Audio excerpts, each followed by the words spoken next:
Good afternoon, everyone. Welcome back.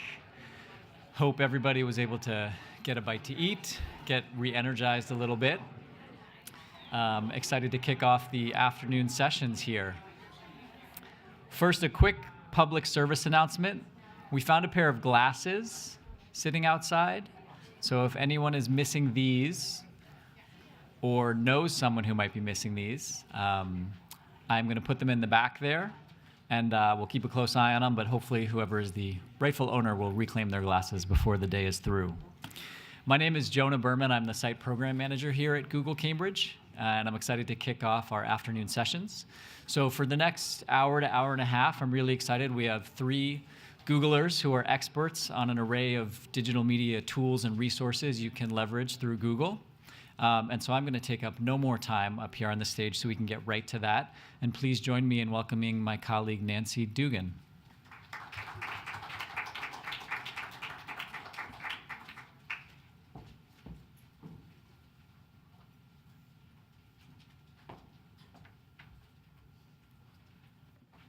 Hi, everyone. I hope you enjoyed lunch and are feeling re-energized for this afternoon's lightning talks. Quick intro on myself. As Jonah mentioned, my name is Nancy Dugan, and I'm an account manager here in Cambridge on our health systems vertical. But today we're not going to talk about healthcare. We're going to talk about Google My Business, specifically how to get yourself set up on Google My Business and how to manage it. Hold on, I got to find the clicker. Okay, so before we begin, to clarify what Google My Business is and what it might look like to you and your potential customers, we'll use Dandelion Chocolates here in San Francisco as an example. So someone has searched Dandelion Chocolates in the Google search bar, and what you're seeing here is the SERP, or what we call the search engine results page. On the left are all your organic search listings, and on the right is this card with all the business details you need to know about Dandelion Chocolates. So the address, the hours, the phone number, all the information someone might need. That is our Google My Business listing. So what's great about this card or this Google My Business listing is that if you own it, you can control these details. You can say what Google will post across the web. Now, what that means across Google, you can obviously see it's on search, but it's also on Google Maps. So we know that people visit 1.5 billion locations monthly related to their Google searches. And it's happening locally. So of those billions of searches on mobile, more than 30% of those are related to a location.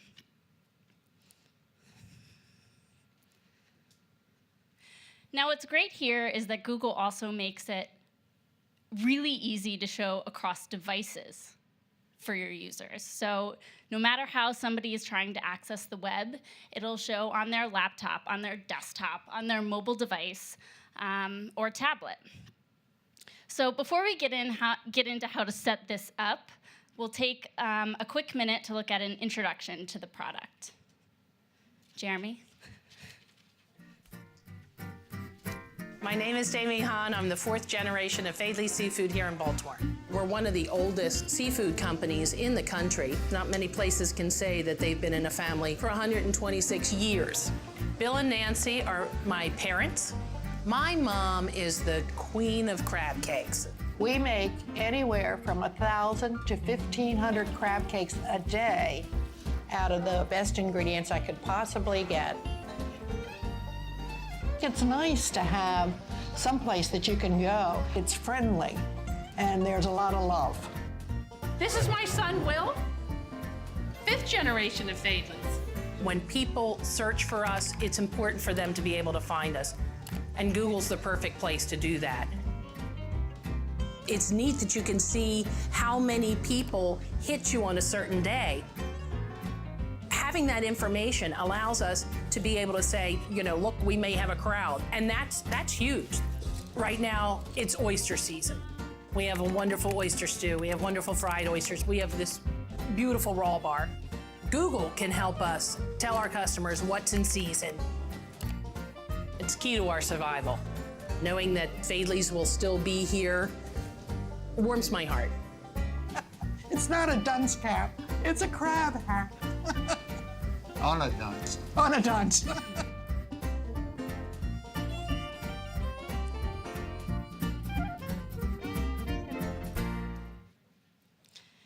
So I hope you guys are feeling inspired by Fadley's seafood and are excited to learn how to set up your own listing on Google My Business.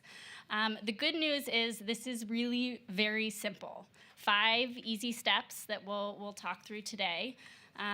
Step 1, pretty basic, start an account. So you'll want to navigate to google.com/business and click that big Start Now button that'll be in the upper right-hand corner or in the main body of the URL or the domain. And then sign into your Google account. So this is actually a single sign-in platform, username and password, that will log you into all your connected Google products. So for instance, if you're signed into Gmail, you won't have to sign in again to access your calendar, your docs, or Google My Business if you've set it up. So the one catch here is if you don't have a Google account, you have to have one to access Google My Business. So you'll have to take a quick detour, go to google.com/accounts and sign up. So once you're signed in, this is the interface that you should see. And you'll want to start typing in your business name into the search bar, and the box below it will start to populate with options for you. If you see your business name, that's great. All you have to do is click to continue. And if you don't see it, which is likely the case, you'll continue to fill out the rest of the box with your full business name and click Let me enter full business details, which should kick you over to here, step 3. Pretty straightforward, pretty basic. Fill out all of these fields, including your official business name, your registered business address, and you don't want to include anything like nicknames or slogans or cross streets in your address. It should be all the official registered information, as this will go through the verification process. The last step here in step 3 is category. So you'll want to pick a category to assign your business. Start thinking about what that might be, type it in, and options will start again to populate for you here. However, you have to pick a category that already exists within this list. You can't edit or create a new one. So don't get hung up on selecting the perfect category for you. It can be something similar, something close to what you were thinking. Step 4, review all of your information, because what you put in here is going to go live across Google. Check your punctuation, check capitalization, check everything, and then review the terms of services and click continue. This will put you into the final step where we actually verify your business location and then your authority to manage the location. So you'll likely have 2 options here to verify your business, those being phone or mail. So phone, Google will actually call you at the number you provide for your business with a verification code, or 2, mail, which will then trigger a postcard to be sent to your registered business address with a code on the back. Once you have that verification code in hand, you can then sign into your Google My Business, click on the address, enter the code, and follow the step-by-step process to complete the verification. Very simple, very straightforward. That's it. So now that you have verified your business location, yeah, quick question. Mm-hmm.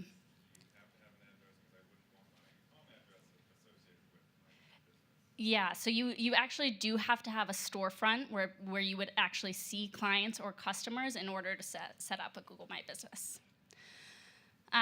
So now that you're verified and you're all set up, you can start managing it. So let's take a look at some of the things you can do with Google My Business and some general best practices on how to manage it. So first of all, this here is the dashboard you'll see once you're registered, and where you'll go to review your business information and make any changes to the information that you've already entered. So what's critical here is that you keep your listing well maintained by adding all of the possible business information you can. So that includes business operation hours, photos. It includes encouraging your customers to write reviews and then making sure you log in to respond to those. And the reason we say it's critical is because we know that these up-to-date listings are 2 times more likely to be considered reputable, 38% more likely to have searchers then visit your location, and 29% more likely to have searchers consider purchasing from you. Sure. So I get pretty much almost every single day a call from somebody saying that I need to update my listing. Is that because you're getting comments that you don't see and you're not updating, or is that some outside of Google that have taken it upon themselves? What is that about? It's a nuisance. So users actually have the option to make recommendations or to update listings that aren't necessarily owned or claimed. And they have the option to make sure that's published. We want users to be able to contribute to what they're seeing live so it's up to date. So what you can do is check back regularly or set up notifications. So if something's changed, you can make sure you correct that or claim it so that it's registered. It's already claimed, it's already registered, I still get those calls every single day. And so I'm just wondering, like, what is it? I know you're going to get those every day on my business. It's reporting. Does Google actually make phone calls to us and tell us to update our listings? And they say it's Google. It's not. But it's a scam. Not that I know of. Yeah. And if you guys have more questions, actually, we will be doing a panel following this session and the 2 to come. So any other questions, if you don't mind holding them, we can answer them live for you here in about 45 minutes or so. So just skipping back here, again, this is a dashboard, right? So this is where you're going to go to make any of these edits, these business updates that you need to make. The great news is we say it's critical, you can edit it here, but we give you the option to also edit it within our app. And this app is free. Just like Google My Business is free, the app is free, and you can download it on Google Play, the iTunes Store, and it works, of course, on Android and iOS. You also have a third option. So if you are the owner of this listing, you can search your business name, and in the search results, or SERP, as we mentioned, this blue box will show, and you can make changes on the fly, quick edits to any of the information without navigating to the dashboard. So you might be asking, okay, great, I need to keep it up to date. What kind of edits should I be making? So I know I mentioned business operation hours and those being critical, but something that you always want to think about are your holiday hours. So 40% of local searches or searchers are searching with the intent to find your hours of operation. So if you decide to close for Thanksgiving or you have an abbreviated schedule, you want to be sure that you post that and it's live for your clients so they're not showing up on your doorstep based on the incorrect hours that might have been left on Google My Business. Another great way to make your listing stand out is with photos.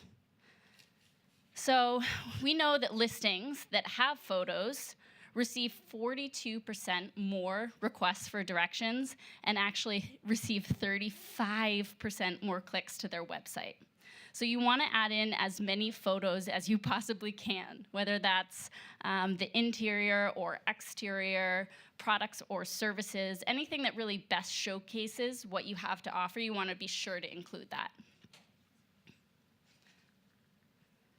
The next piece I'll touch on are attributes or optional details about your business. So these can be found in the info section of your dashboard.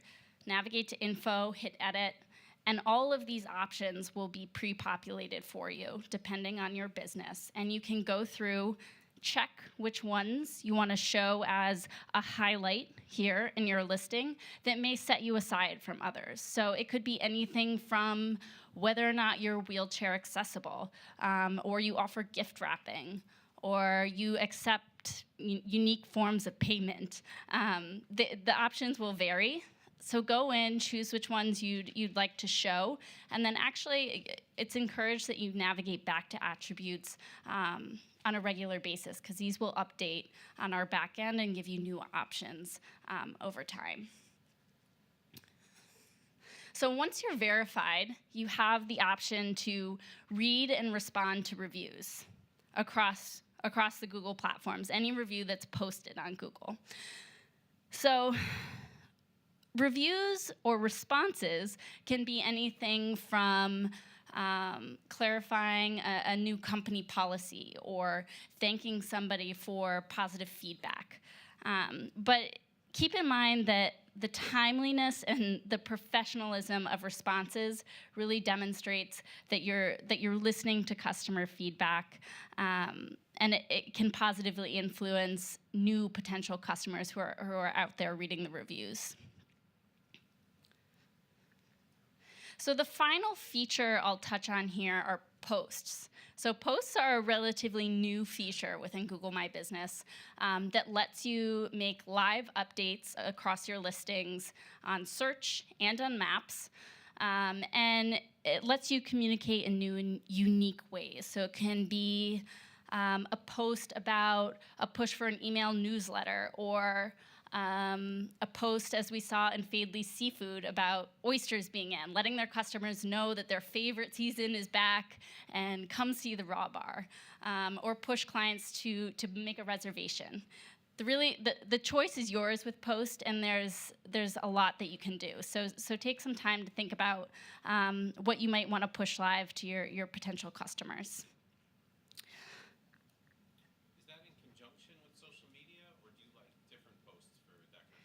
No, this is entirely separate from social media. So these posts will live within your card, live within your Google My Business listing. So anytime your listing shows on search or on maps, that post of late will show. And I believe if you add multiple posts at a time too, they'll end up being a carousel. So users have the chance to peruse through not only the latest, but previous ones you might have had. Which also brings up another good point of when does it show, when doesn't it show. So Google My Business, or Google, takes into account a couple of different things in its algorithm when it's deciding whether or not to show your listing. So you're not going to be able to show all of the time or for every single possible query that matches your business name. The three things that Google looks at or considers when it's looking to show a listing are relevancy, distance, and prominence. So relevance is how well the information within your listing matches the search that's happening. So again, if you keep your listing up to date and there's a ton of information in there for Google to look at, you have a better chance of serving on relevant searches. Distance is just like how it sounds. So how far is your business from the search that's happening, or how far is it from the specified location in the search? And then prominence, this is gauged on how well known your business is, based on the information that Google can find across the web. So those three things are gonna be taken into account when deciding whether or not your listing shows. So that said, we really touched on all of the features in Google My Business that I wanted to touch on today specifically. The final piece I'd like to bring up that all of you will have access to once you register is the Insights report. This report is great for understanding what's working. So it'll tell you really a slew of things, but primarily how your customers found you across search and maps. So is there a certain day or a certain time that they're more likely to search for you? Do they come in on mobile or desktop? Do they search on a brand query or something more general? And then once they get to your site or to your listing, what do they do? How do they engage with you? So you can see whether or not they clicked on directions or called you, or they're purely there to peruse your photos.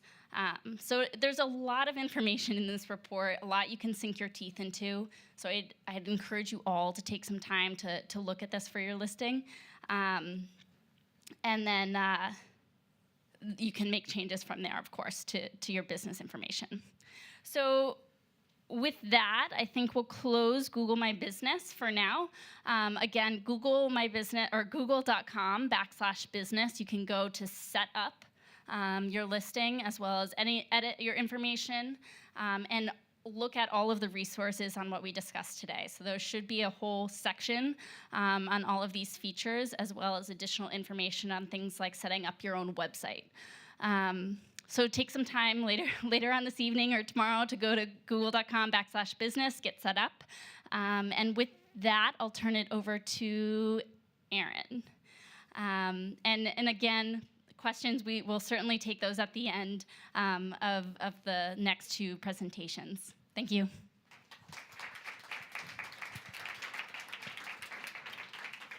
Hey everyone, my name is Aaron Height. I work here in the Google Cambridge office, working with some of our largest global advertisers, helping them build their business online with Google platforms. I'm also a Cambridge resident.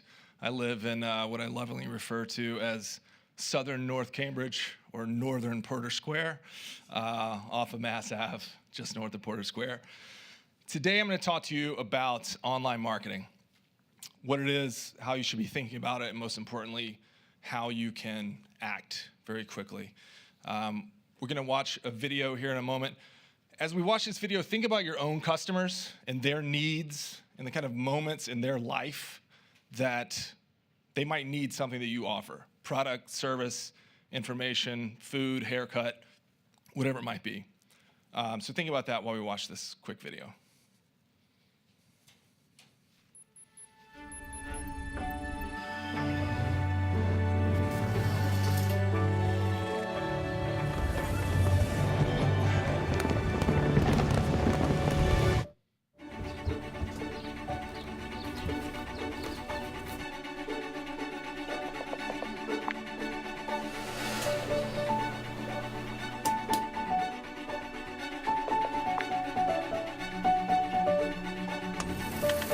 Does it work?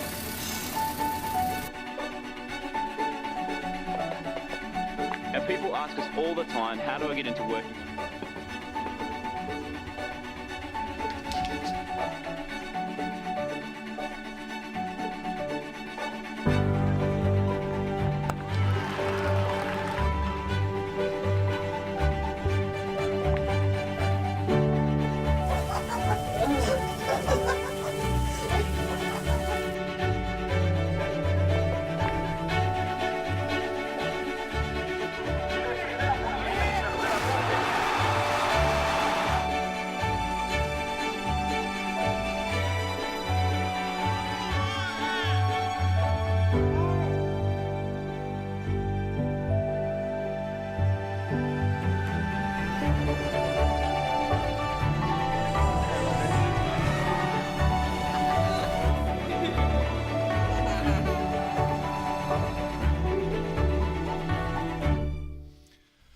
Great, so that's the reality of consumers today. They're living in the moment, mobile phone in their pocket, ready to be connected to the thing that they are most interested in being connected to through a discovery process that's most often happening on search. This past weekend, I was tooling around town with my 5-year-old son. I get a text from my wife. She says, make sure Emmett gets a haircut today. I say, all right. I was in Austin. I'm not terribly familiar with Austin, so I didn't know where to go get a haircut in Austin. Did a quick search, found a place within 30 seconds that I knew was open, that I knew did kids' haircuts, that I knew may not be busy at the time that I wanted to go, and found directions, all within a minute, and was there, and they gladly took my money. So I think that's what today is all about, is kind of understanding how you can make those connections. And I'll be talking about that in the lens of online marketing and online advertising. So the 3 pillars that we'll be thinking about today are being found by local customers. This is really all about your Google My Business listing that Nancy talked quite a bit about. I won't go into too much detail there. The second pillar is being found everywhere across all devices. So people are not just at their desks anymore or on their laptops or on their home computers. It's a mobile world. We have to figure out how to operate within that most effectively. And of course, we also want to talk to you a little bit about how to be found with online marketing and advertising. So if you have a website or product or something that you want to sell or drive foot traffic, we'll talk about how we can do that with online advertising. So let's get started. So the key to being found by local customers starts with what Nancy was talking about. So go do all of that, right?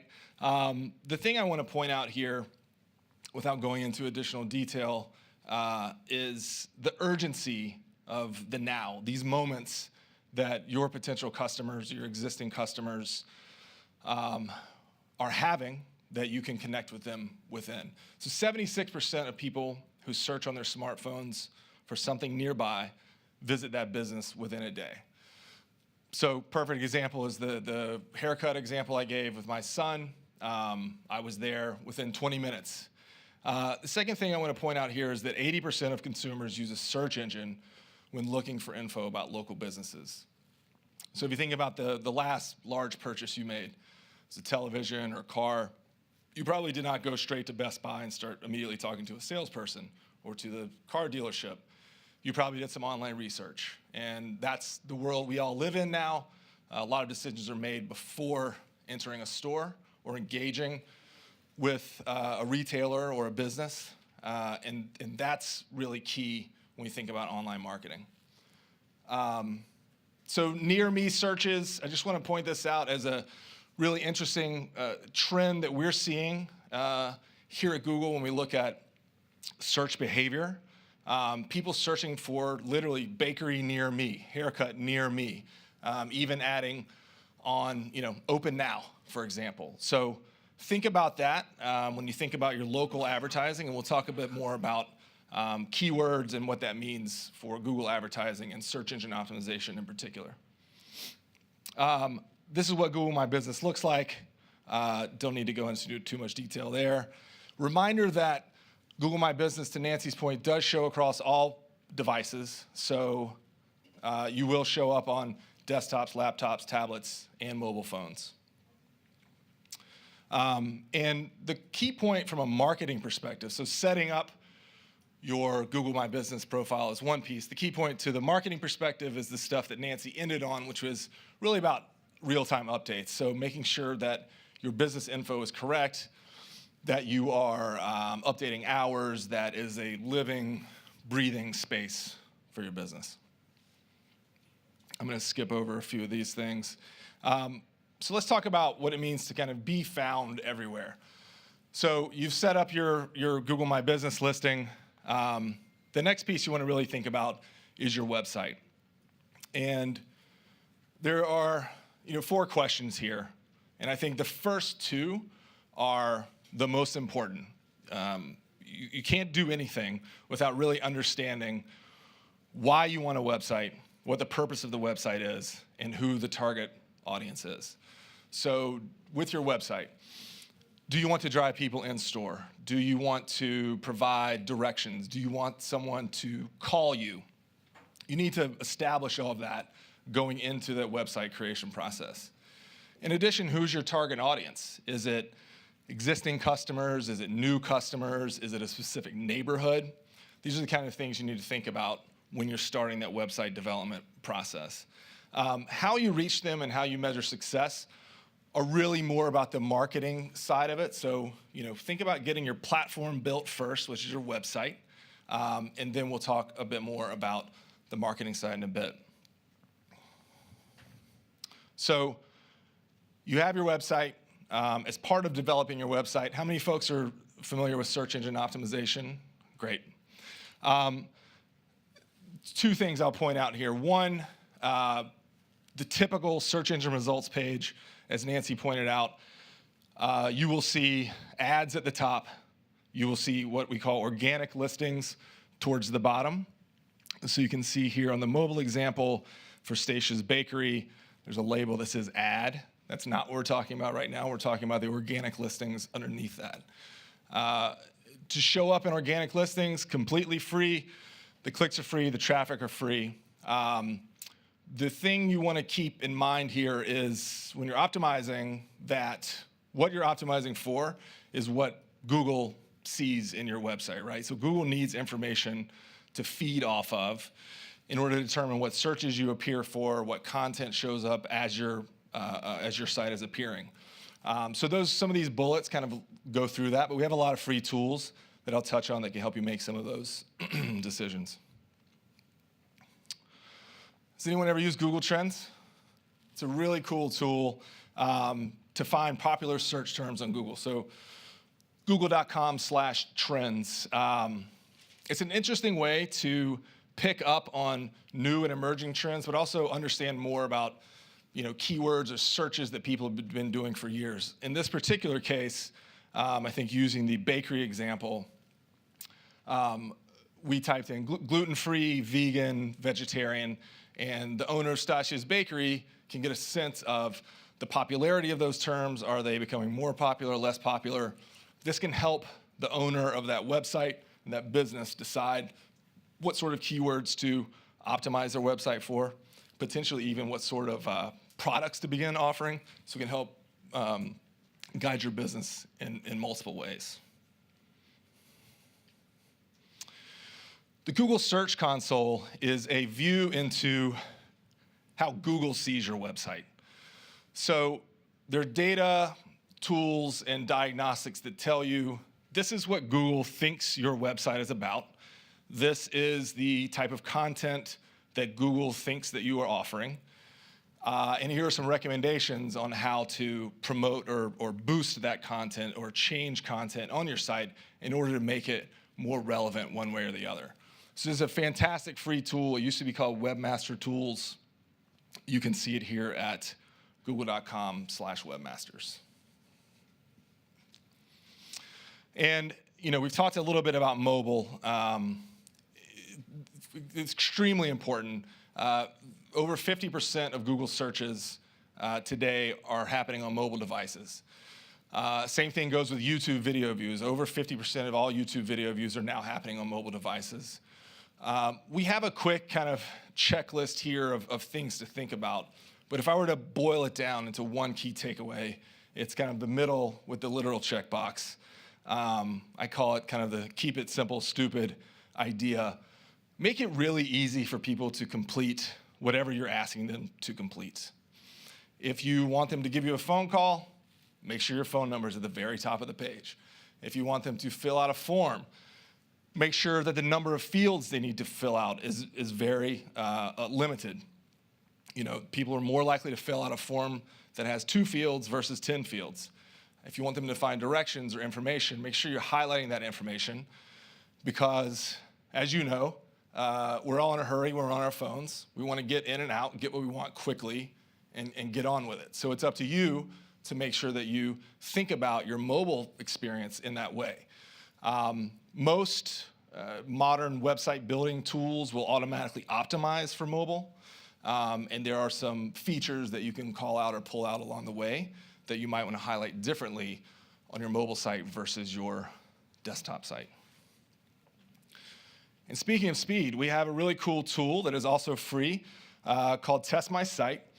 All you need to do is go to the site, mobile or desktop, plug in your URL, and it will tell you how fast your page loads, and it will also tell you an estimate of how many visitors you may be losing due to slow load time.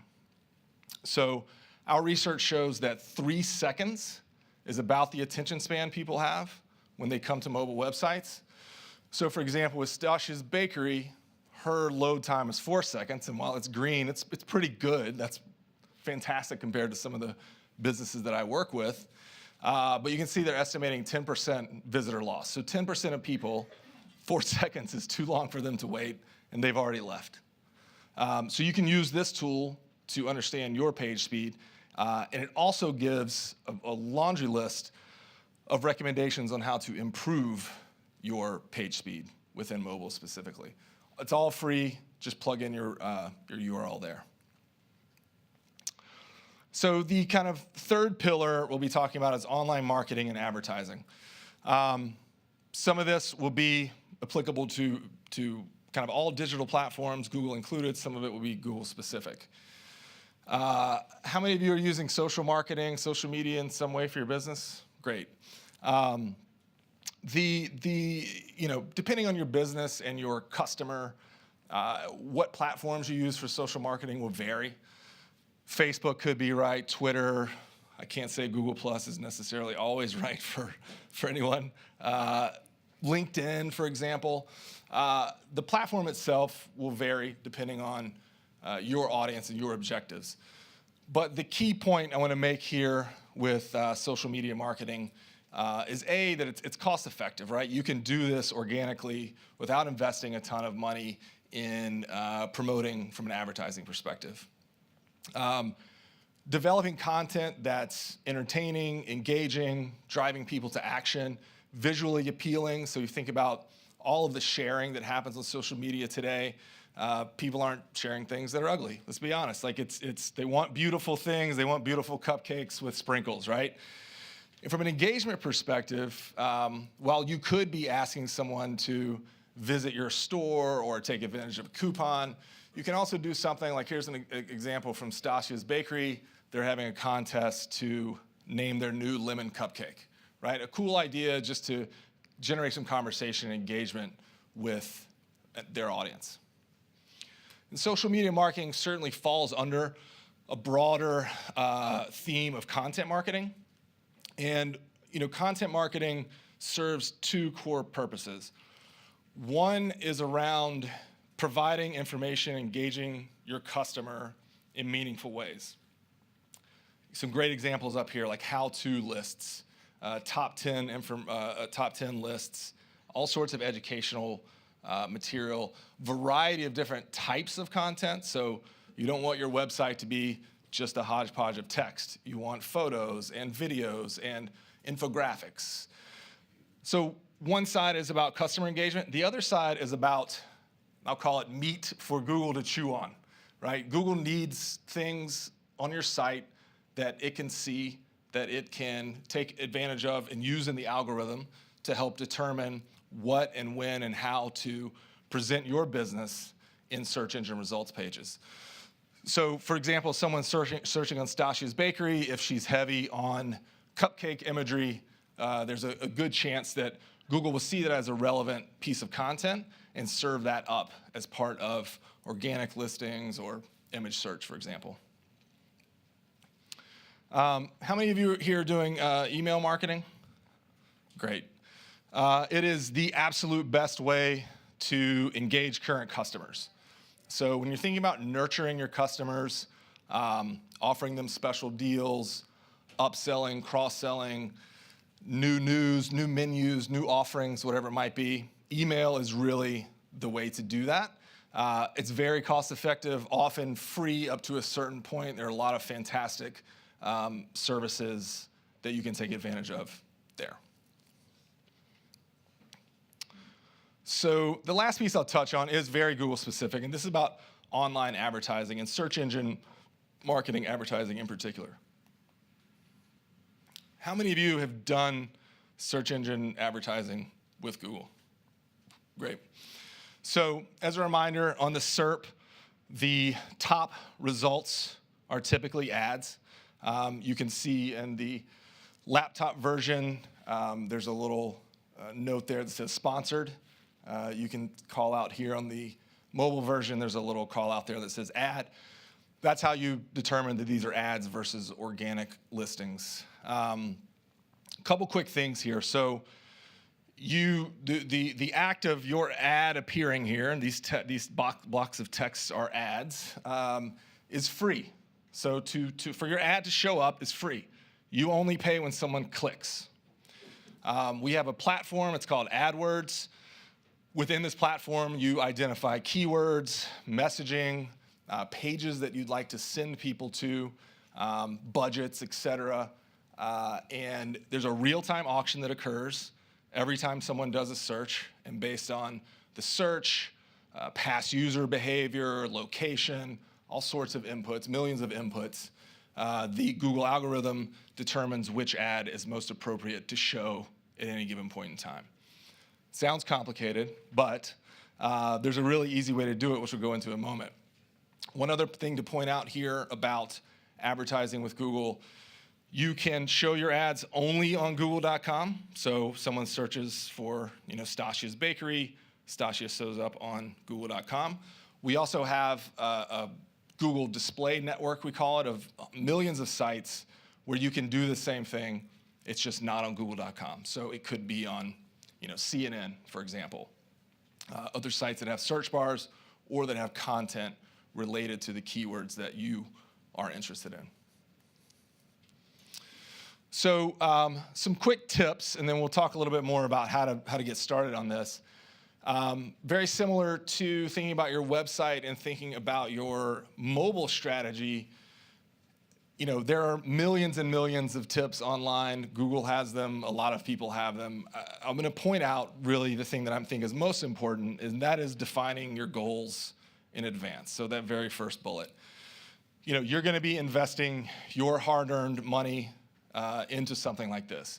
You want to make sure that that dollar is as effective as possible. So you want to make sure that you have a strategy that is driving people to do the actions or complete the actions that you want them to. So understanding your objective, again, do you want to drive foot traffic or phone calls or leads or menu downloads or reservations? Understanding what you want to get out of this is the key, and everything else will kind of fall under that. That's how you start your search engine marketing strategy. We have a really great tool. It's plug and play. If you've ever done Facebook advertising, this is very similar to that. It's super easy, super streamlined. It's called AdWords Express. You choose a category similar to what Nancy was touching on. You'll write a quick ad. It's not a lot of characters, I promise you. You'll decide where you want your ads to show, how much you want to spend, and the Google system will help guide you and show your ads in the most relevant and most effective places. Over time, as you begin to learn the system, if you want to spend more time in it, you can obviously get much more advanced. But starting off with something like AdWords Express is a really great way to dip your toe in the water. My friend coming up after me will talk a lot more about Google Analytics, but I wanted to point this out as a really powerful tool to help measure your success and measure your customer behavior on your website. Again, it's free. It's something you put on your website, and it gives you all sorts of insights into what visitors to your site are doing, how they got there, what actions they're taking, what are they watching, what are they engaging with, and then potentially also, most importantly, measuring the effectiveness of your online advertising. So that $10 you spent on online advertising, the people who clicked on those ads, what did they do when they got to your site? Can you tie a phone call back to that person? Can you tie a address search back to that person? Google Analytics is a great tool to do that. And if you get really awesome and you decide that you want to expand your online advertising and you're not able to handle it yourself anymore, we have a great directory of partners that are all Google certified that are specifically helpful to small businesses. So google.com/partners. You'll need to pay them a fee of some sort, but it's a really great way if you're looking to scale beyond your starting point, a great way to go. I'm a little short on time, so I'll skip over this. Again, create your Google My Business listing, get your website up and running, making sure that you understand how it's influencing mobile visitors in particular. Begin to promote your business online with Google advertising. You do need a Google account. As Nancy mentioned, it's really easy. If you have a Gmail address, you already have a Google account. And I believe we'll be sending out some resources afterwards, but tons of links and help online to help you get started in AdWords Express or other marketing endeavors. Thank you very much.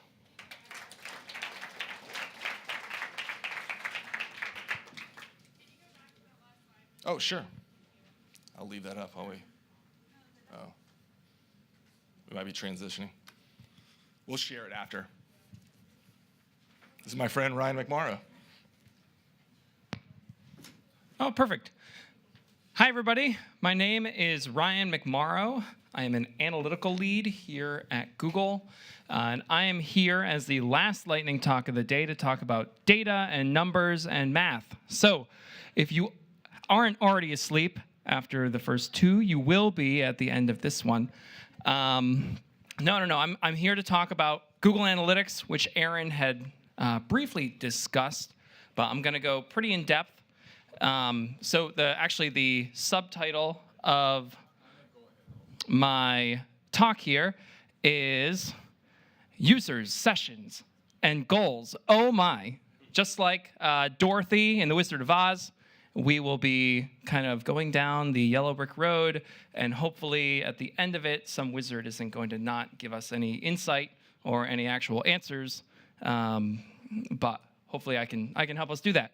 So a lot of people, when they hear Google Analytics, they think that there's a really steep learning curve. They think that it's just this really weird thing that you put on your website, and then it gives you a bunch of numbers back, and I don't know what to do, and I don't know how to work it. And really, in order to use it, you have to be somebody like this, who has a bunch of computer code in the background and just pulls up laptops wherever he is and just kind of types away.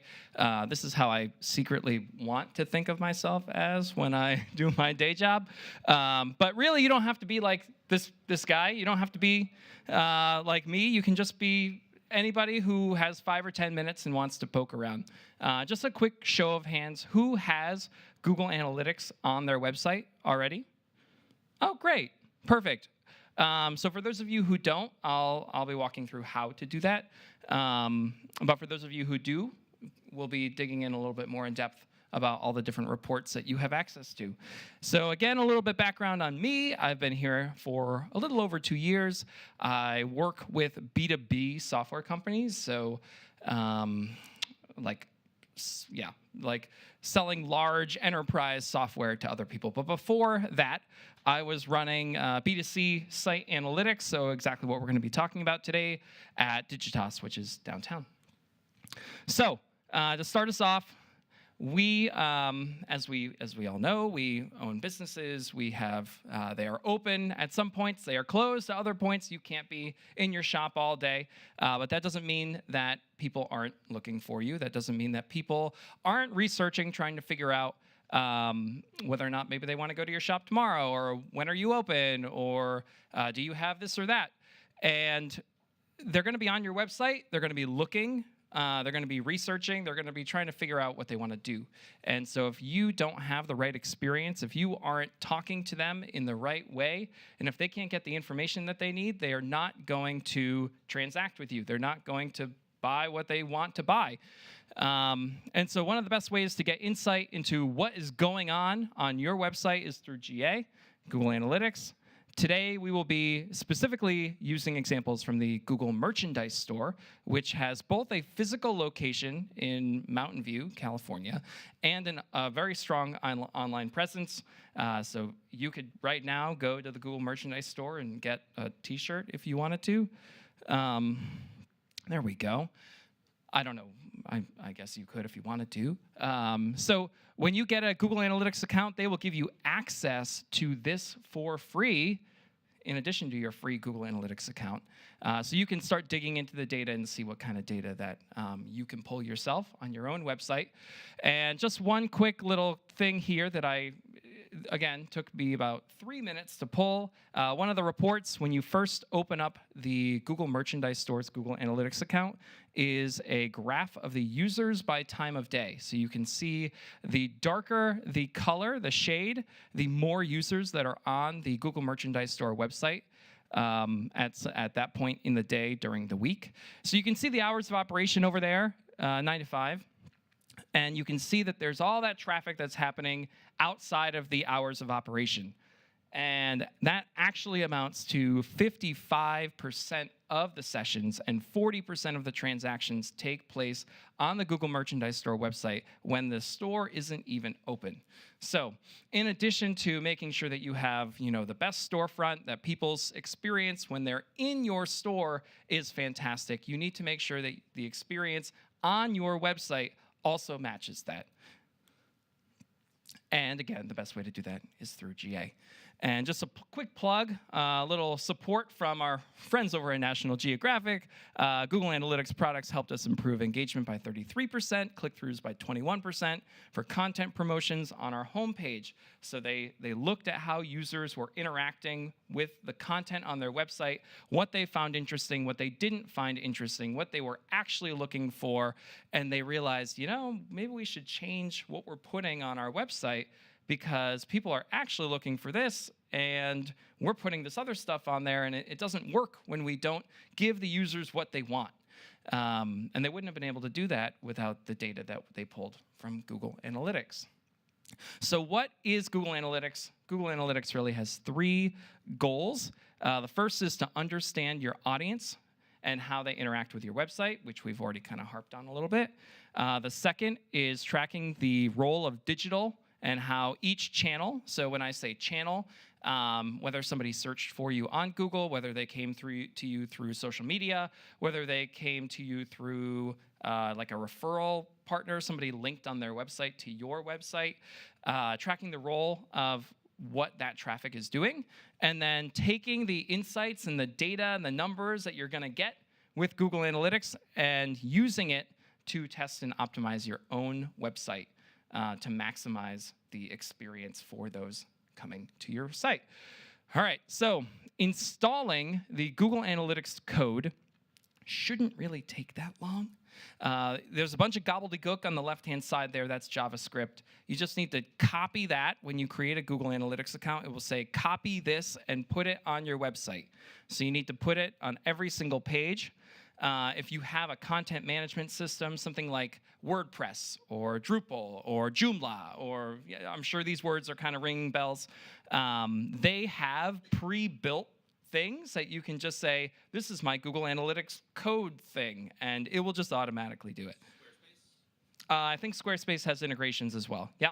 So they all know GA very well, and they make sure that it's easy for you to put it on the site.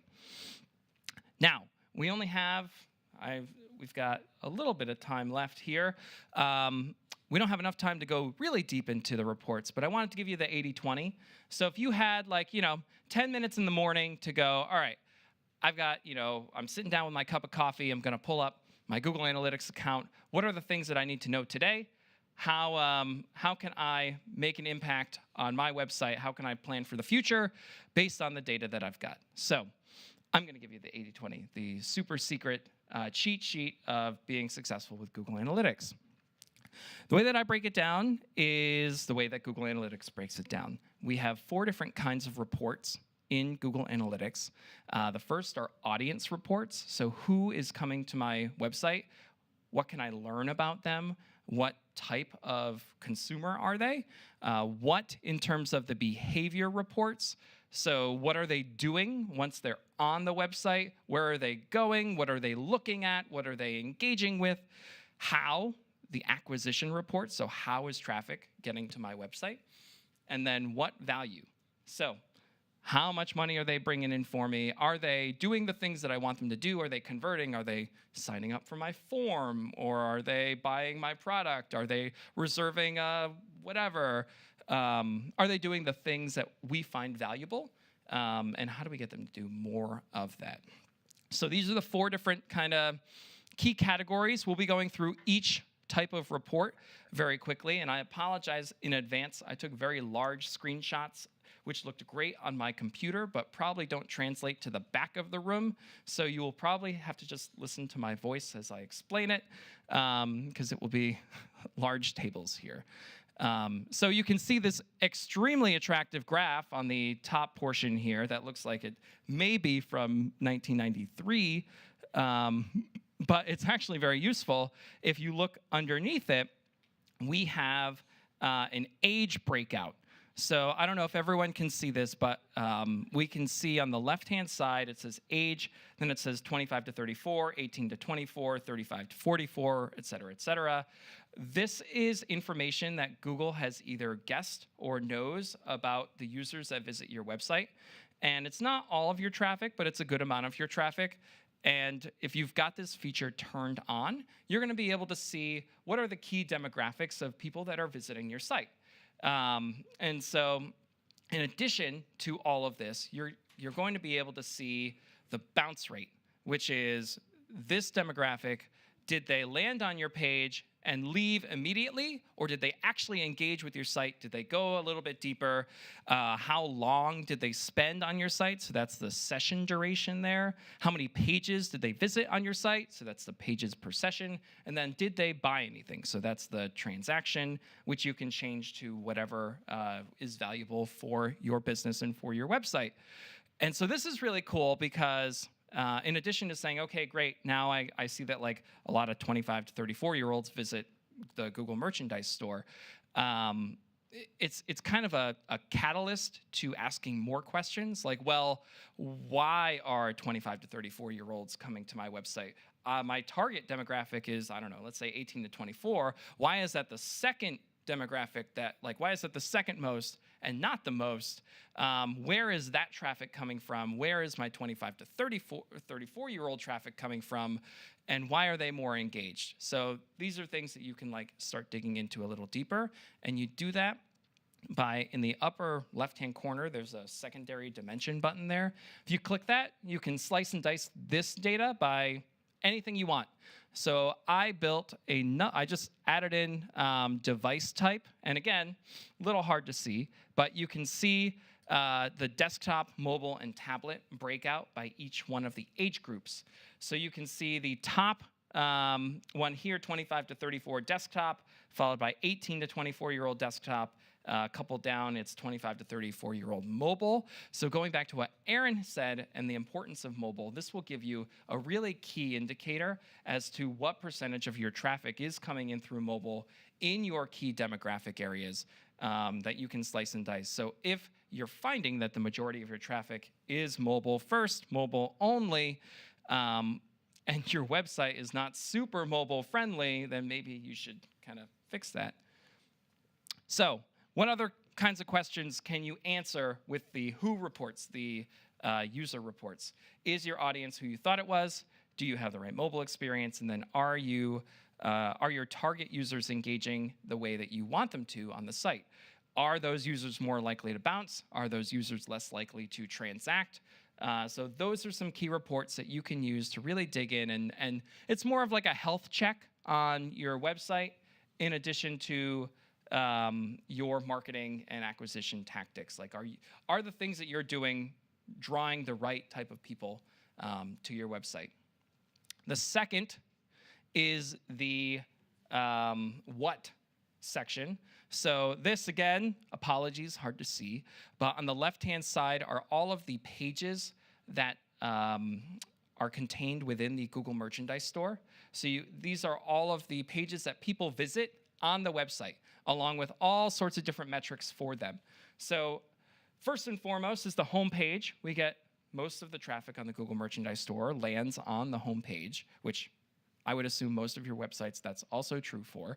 And so we see the home page followed by shop by brand YouTube, which surprised me. I didn't expect YouTube. Like, people just want lots of YouTube things. So that's good. Okay. Then we've got men's apparel, the shopping cart, accessories, and then a few other things here. So this is great because we can see where the interest is of people going to our website.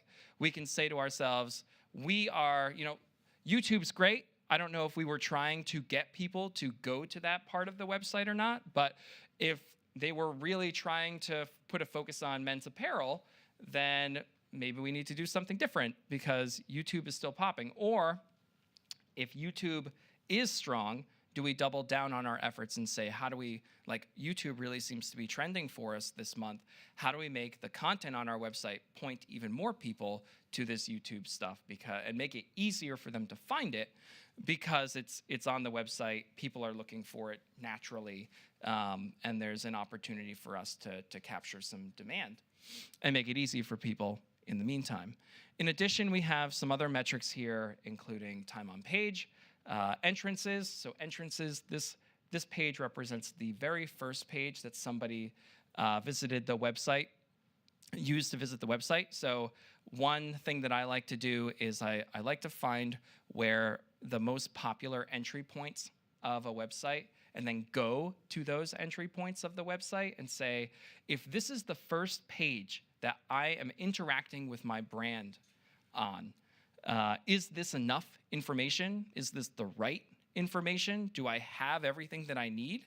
Especially if the bounce rate, again, the bounce rate where they've only visited that page and then they left. If that bounce rate is really high and it's an entry point, where's the disconnect between the expectations that the user has and the content or the experience on the page that I'm delivering? And how can I make that better to capture more of those users to keep them on the site and to keep them engaged? So what? Questions that you can answer with these reports: are people entering your site on the pages that you thought they were? Is this a good thing? Is this a bad thing? How can you change that? A lot of that can be changed through testing and optimization.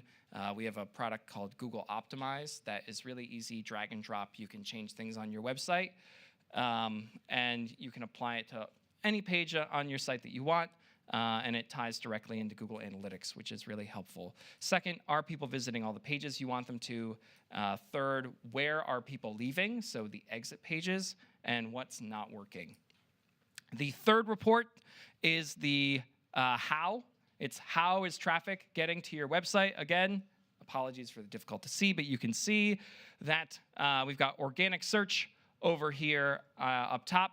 That is the most popular way that people get to the merchandise store, followed by social direct referral traffic, which is anyone who links to your website from their website. If you know a little bit about SEO, referral traffic's really important. That's what I hear. Paid search, and then a bunch of different other things there, affiliates and display. So when we look at this, we can see not only where our traffic is coming from, but where our valuable traffic is coming from. So you can see the conversion rates over here. So how many people that came from this channel actually bought something or did the action that we wanted them to do, in addition to other quality metrics, the bounce rate, pages, how long did they spend on the site, etc. And I'll go back. Just digging into the referral channel. This is this big table here, but you can get really long lists and individual metrics by referral source. So you can talk to maybe your partners or somebody that you're working with to make sure that they're driving quality traffic to your website. So a couple questions that you can answer. How are people arriving to your site? Is it where you expected? Is it what they expected? Are certain traffic sources working better than others? What about the traffic that you're paying for?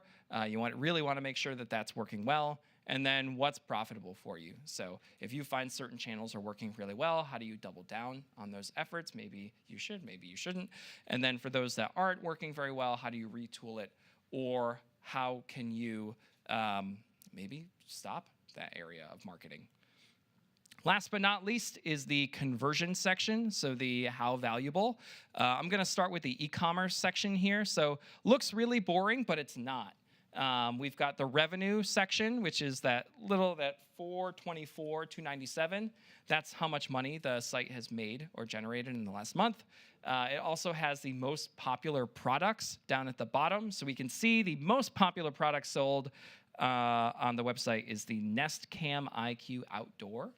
Interesting. It's all Nest products, by the way. Like the whole top list is just all Nest products. So we've got Nest Secure Alarm System, Nest Cam IQ, Nest Learning Thermostat, the Nest Cam Outdoor Security Camera. So if you ever were curious what Google Merchandise Store was actually selling, it's not the t-shirts, it's all the Nest stuff, because Google employees get a discount on the Nest stuff. And so they go here to buy all the stuff. Exactly.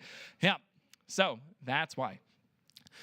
Some of the reports that you can see, so this is the shopping behavior report. If you set this up, it gives you a great view of all the funnels on your site. So you can see here all sessions start on the left. The sessions with product views, so how many people viewed a product detail page or got to a listing of your products, followed by the sessions with add to cart, so how many people added it to their cart, and then checkout and actual transactions. So this is really great to see where the drop-off points are in your website. So we can see a pretty steep drop-off between product views and the add to cart, which is not uncommon because people like to browse and maybe the price of the product isn't available until you get to the detail page, and then people go, whoa, I'm not paying 20 bucks for that t-shirt. That's not worth it. So there's a lot that you can do here in terms of just understanding where users are dropping off, where maybe they're running into trouble, and brainstorming ideas on what you can do to optimize your website to make those better. Again, I don't really know why this one looks like this, but you can do the same thing for the cart itself. So the billing page, the review page, the shipment page, you can see where the drop-off is. If all of a sudden it just tanks, maybe your payment provider stopped working for a day or two. So just opportunities to check stuff out there. And then we have a product listing view here, so you can see all of the products and how many were sold, how many were sold per order, what was the order value, et cetera, et cetera. We can get the same thing by individual order. So if you're trying to troubleshoot with a client and your order system is having some issues, you could potentially go through GA and see what they ordered and what they need. Last but not least, for those of you without an e-commerce platform on your website and you just have normal everyday forms that you fill out or other things with high value, that's where goals are going to come in. So we've got in addition to the e-commerce stuff, there are registrations that people can fill out. There are different goals that they've got here that are indicative of higher value customers. So they can remarket to the people who have completed some of these goals, but not all of them. They can also do the same types of reports and views, just with stuff that's not specifically e-commerce. So that's where you're gonna, if you build a goal for a form completion, then you're gonna be able to see all of those metrics for how many people filled out that form or not. And so anyway, the last questions here. So what's selling or converting? Is there a hiccup with your checkout or conversion process? And then what's profitable for you? What products are profitable? And then what traffic? And that is Google Analytics in a nutshell.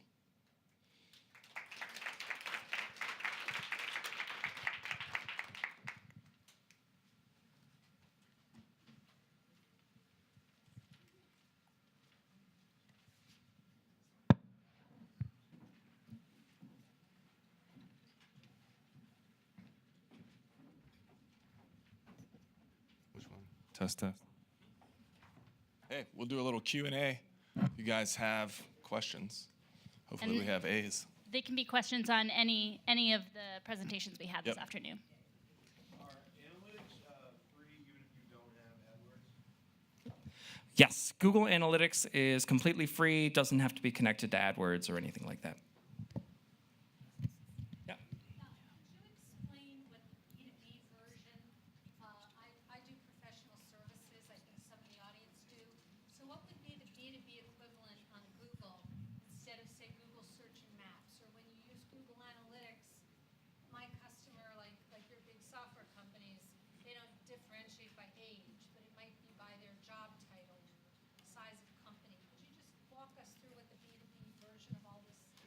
Sure. So first and foremost, for B2B, you're going to want to focus on those goals. So the last piece that I talked about, are people filling out your form? How far are they getting through your form before they bail, they don't continue?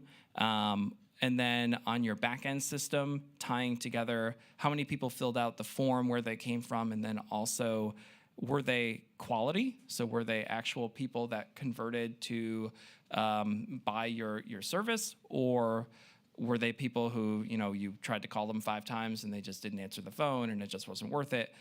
Getting a signal around that quality is really going to be valuable. And then for the rest of the reports in there, you may not care about age as much, but you may care about what industry they're in or where they are. Maybe some geos are more important than other geos. If you're hyper-local, then there are reports within Google Analytics, specifically like the demographic and geolocation reports, that are going to give you that level of information. And maybe you want to talk to like the AdWords side of things. Yeah, for sure. I mean, I think as you kind of build out your portfolio of keywords, focusing on what's most relevant to whatever subset of customers you want to target, and then ensuring that you have some of that content on your site as well, right? So if you are offering a business service to lawyers or physicians or whoever it might be, ensuring that you have some content there. And the content that you create, by the way, is also trackable in Google Analytics, right? So you could see if certain visitors are interacting with certain types of content in different ways. So I guess, okay, wonderful. Glad it's working.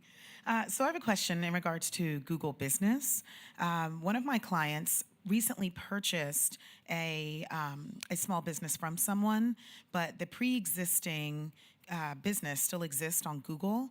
And so when I'm trying to provide her and consult information for her, how can I direct her to let her know, one, how to get rid of previous reviews? Some of them weren't the best reviews, but she has had a great track of individuals so that it's not linked to this new business. And the reason why that it can't be too separate is because sometimes people will put the old business name in reviews, or that it's even still accessible online when it doesn't exist anymore. So how do we go about, removing or having that be nullified? Yeah, sure. So I think step one, what I would do is try and claim that listing for yourself first. So if you can contact Google My Business and go through that verification process to claim the listing again under the new name or business owner that has the authority to manage it, that would be step one. In terms of the reviews, we do get that question quite a bit, actually. So unfortunately, we can only remove reviews if it's requested or alerted to us if it's against policy. So if that's anything that's sexually explicit or uses crude language or has some sort of like biased approach to it, we can review those for you and potentially take them down if they're against policy. But if it's just a disgruntled customer who is saying, I didn't like the service that I had and it's legitimate, unfortunately it has to live there. So the one workaround we usually recommend is, well, one, first making sure that you reply to these. So if you can put some sort of response out there that level sets things, that helps. And also encourage your customers to write positive reviews. So if you know somebody had a great experience, say, please leave me a review, go to Google. I'd love to hear your feedback. And the more positive reviews you get, those ugly ones will be pushed down, so you won't see them as much. Thank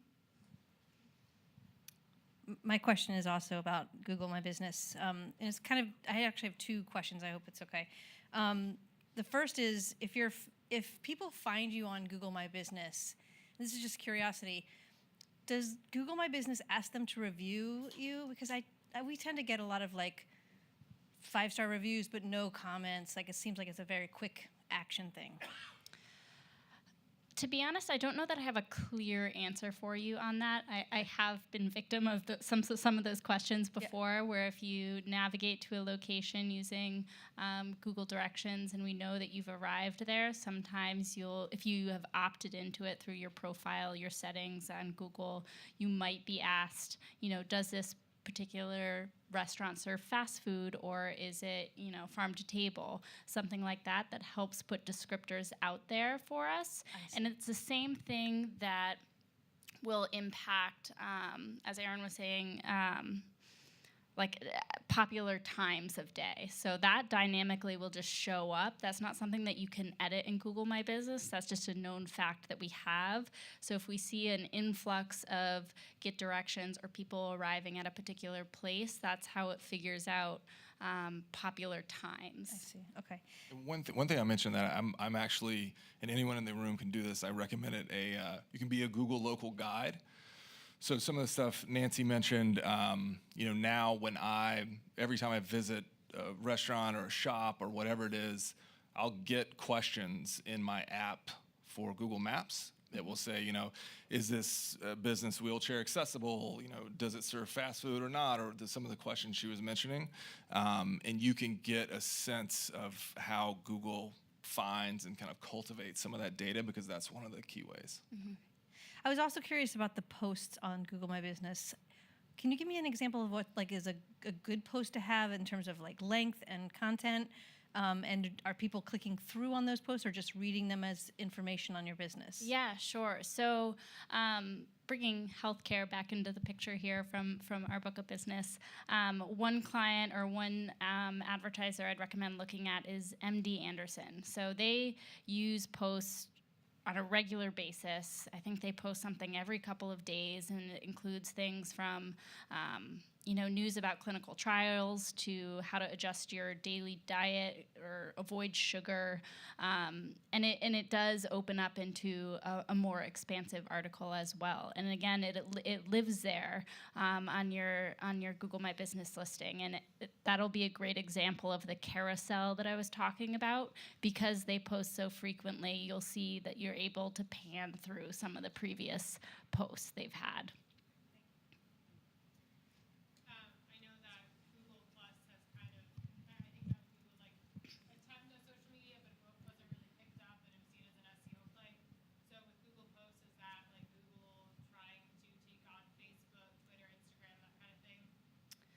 No, I don't think it has a social media play at all, really. I mean, it lives only in your Google My Business listing, and it stays there. It's not. I mean, I guess it could, if you duplicated the article, live elsewhere within your site, or you could push it live on social media. But we're not linked to any sort of social media algorithm or anything like that I know of.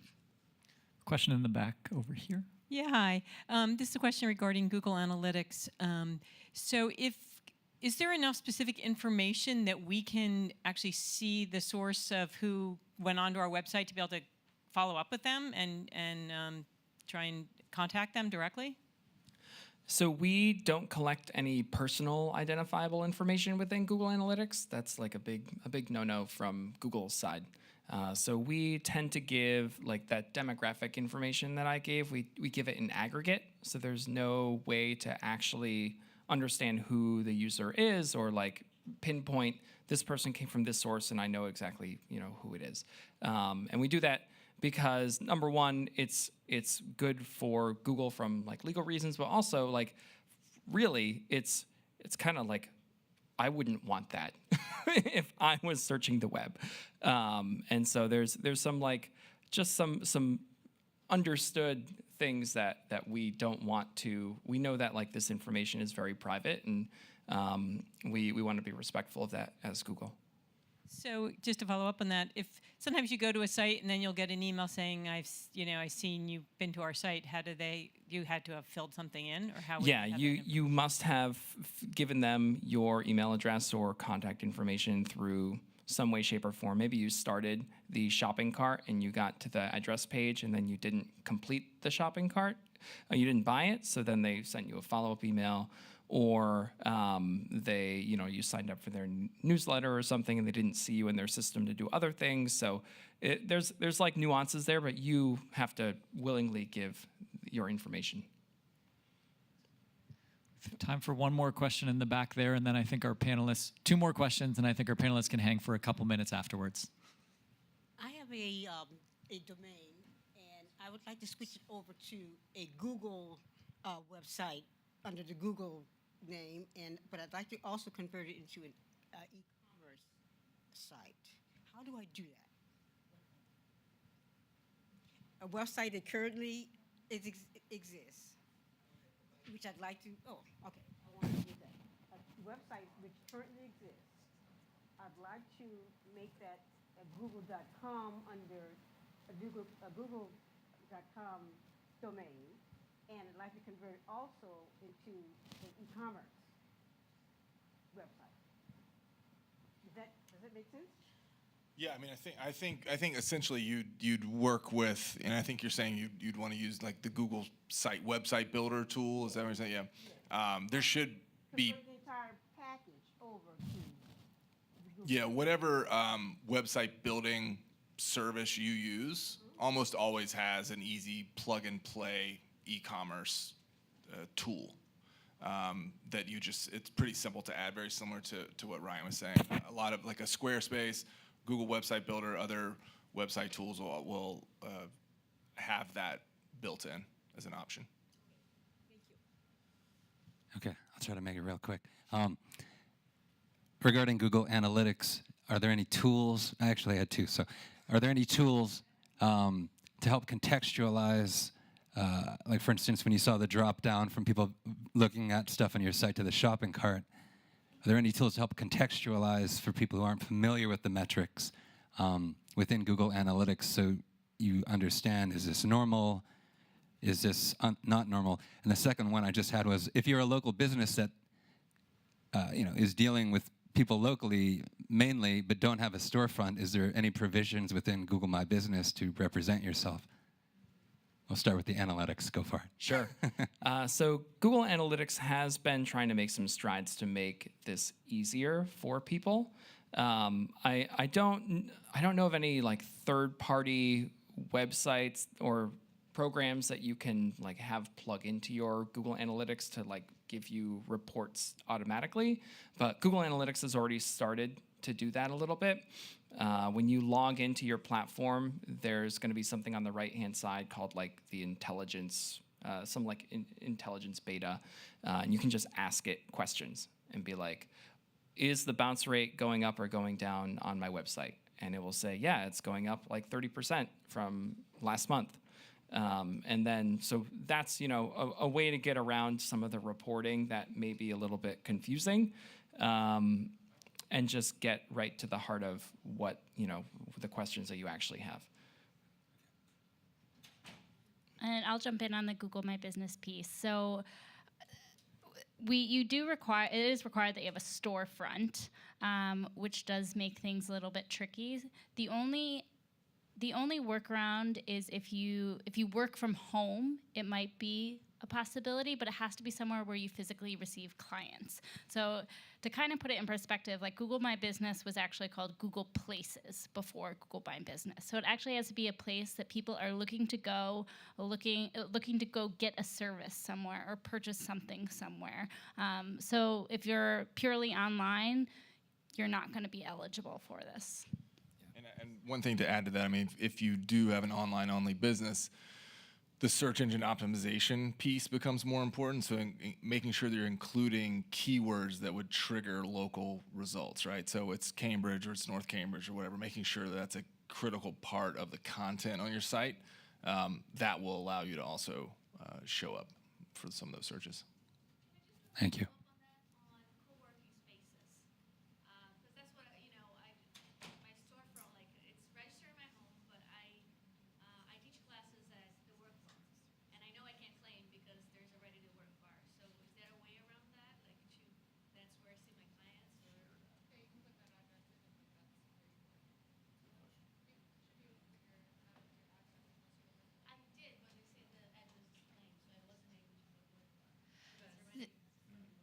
The only thing you might be able to do is to work with WorkBar. So you have the option sometimes to claim a listing within a listing. So for instance, if you think about like South Station and you're the Dunkin' Donuts within South Station, you can claim your Dunkin' Donuts and then link it to South Station, so people understand it's within a facility.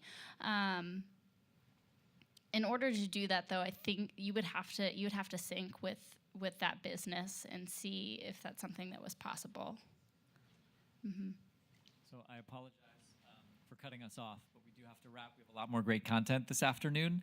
I think our panelists can hang for a couple minutes on their way out if folks have burning, lingering questions. We're going to take a 10-minute coffee break. If you haven't checked out the marketplace across the hall, please do so. A lot of great stuff in there, and we'll come back in about 10 minutes.